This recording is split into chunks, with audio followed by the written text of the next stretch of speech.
Alright, welcome to my channel. This is Lockchuck. What I'm working on today is this. This is called a TuBAR Lock. See if I can focus. Let me get some up close. Come on, focus. Of course, now it doesn't want to focus. There we go. Alright, so here is, as you can see, it says TuBAR, hopefully, without the lights being too bright. It says TuBAR. I think the term comes from there are two sidebars per side. So let me show you. There's four pins in the top, four pins in the bottom. There's a sidebar that sits this way, and then the sidebar that locks it up is this way.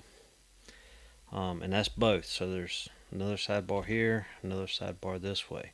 So the sidebar that's perpendicular is in between the main sidebar and the pins. So the pins have to get into the right gate to drop that sidebar, and which will allow this sidebar to go in.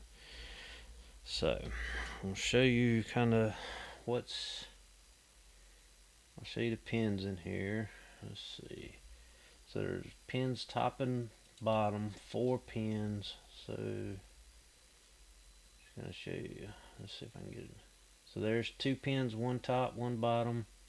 If you notice on this right here, the warding's a little bit more open to the bottom. So that's kind of for the key. The key only works in one way. So the key's not reversible. So there's the other set of pins. There's a top and bottom, another set of pins. And right there's another set of pins. And I want to show you right there. If you see those two little ball bearing looking objects, those are the key retention system. So I'm going to try to hold this right on those, somewhat on those, so you see them. Now I'm going to take a tensioning tool and I'm going to try and turn the core, and as I turn, where's the ball bearing? There you go. I don't know if you can tell that they're sticking down. You know, be easier to put this in the vise and do this, I guess. So now they're sticking down. Let's do that instead of trying to fumble with this. So let's stick it in the vise. Sorry about the shaking with the other camera. But let's see. Focus. Alright. So hopefully you see those two little ball bearings in there. And as I try to rotate the core, see them kind of coming down further into the core. And as I center it back up, they retract. Okay. So when you're tensioning this lock, you need to keep that in mind. Don't stick a tensioner in that center part and try to turn it by that center part, or if you get your tensioner in that center part, you're going to prevent those pins from coming together, and it won't allow you to get the lock turned because they'll keep it from turning as well. But I'm using a 0.8 millimeter top of keyway pry bar. I'm going to stick it in the corner here.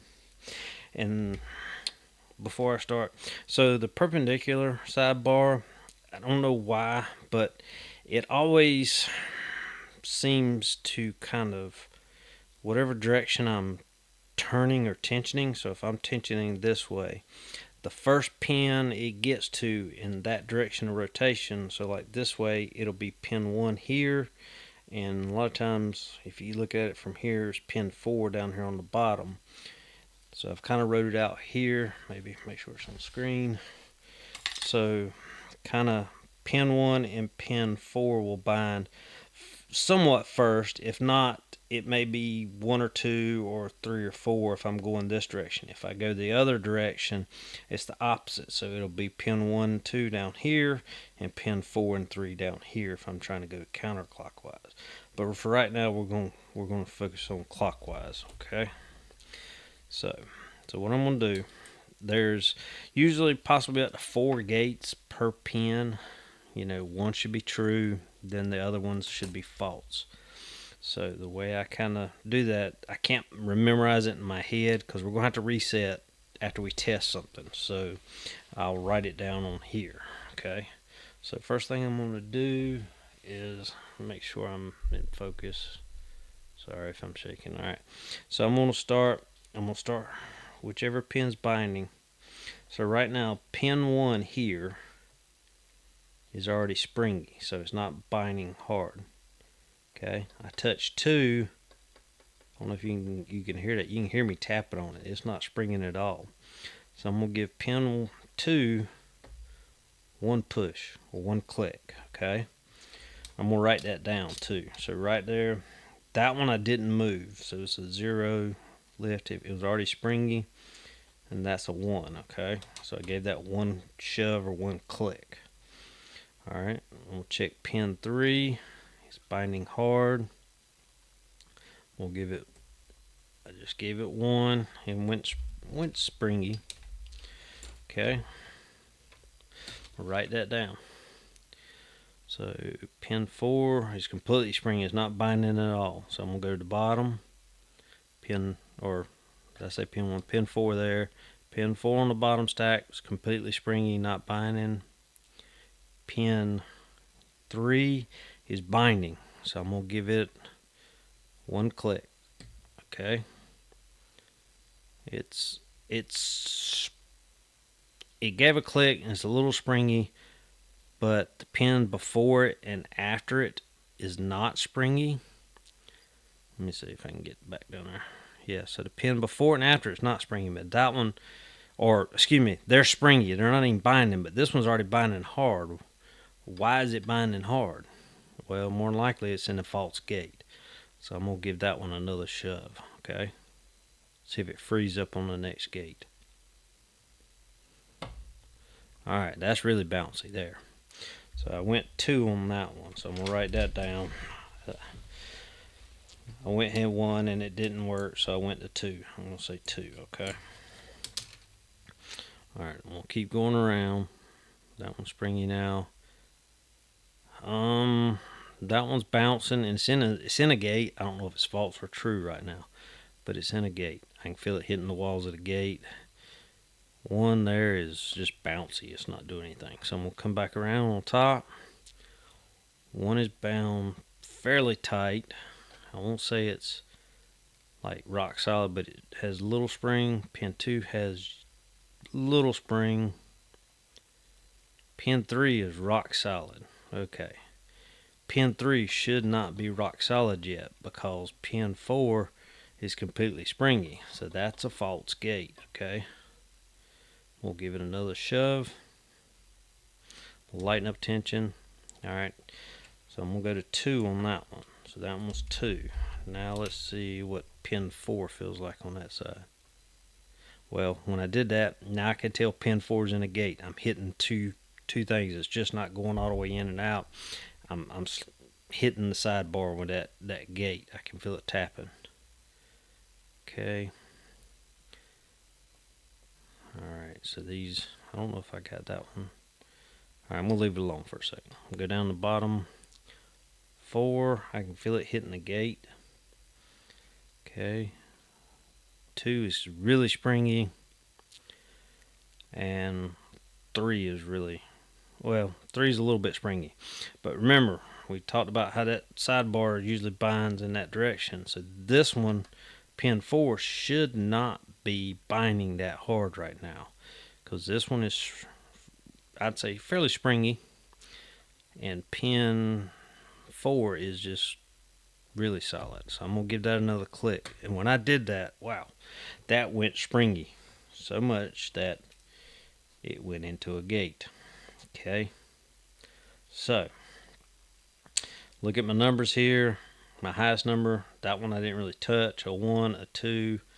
That one kind of went springy. That one maybe a 0. Don't know if this was a 0 or a 1. And I never touched that one. So, let's try that again. We're going to lock it back. Okay. Alright, we're locked back. So I'm going to just kind of follow my pattern here. I'm not going to touch pin 1. I'm going to go to pin 2. Give it 1 push. Went springy. Pin 3. There's 1, 2. Okay. Check pin 4. It's already springy. I'm going to go to the bottom pin. Let's see, bottom pins. Alright, so the first pin is completely springy. Let's go to the first or the third pin. It went bound and it's tight again. I'm going to go 1 more if I can. Yep, went that way. We're going to check back on 4. Alright, 4 feels like it's Alright, I just pushed forward a little bit, went back springy, checking everybody else. Alright, gave a little click on this one. We'll go back and check everybody. Make sure we're in the gate. Okay. So that was our combination from earlier, but we're not getting open. So what's happening? Let's see if we can tell. Pin 1 here is rock solid. 2 is springy. 3 is springy. 4 is springy. 4 on the bottom is springy. 2 is springy. 1 is rock solid. So that one's overset. I can already tell you that's overset. Yeah, that's an overset because it should not be binding yet. So overset that one. So that's fine. Reset. And let's try again. So 0, I'm going to leave that one alone. 1 click. 1, 2. Okay, that one's not binding yet. We'll come to the bottom. Pin 3. Following my thing, I'm going to see if I can give this one 2. Okay, went 2 and it's springy. I'm going to go back to pin 4, see if I can give it 1 click. Okay, just a slight click and it went springy. Alright, I just tapped that one. It sounded like somebody popped up. Just barely touching everybody, make sure.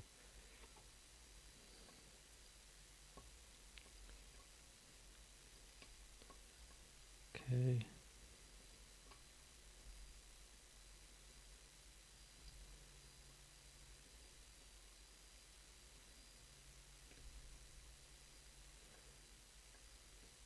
If you will, kind of think of them like taper pins sometimes. You just need to barely nudge them sometimes. Okay, so this one is binding.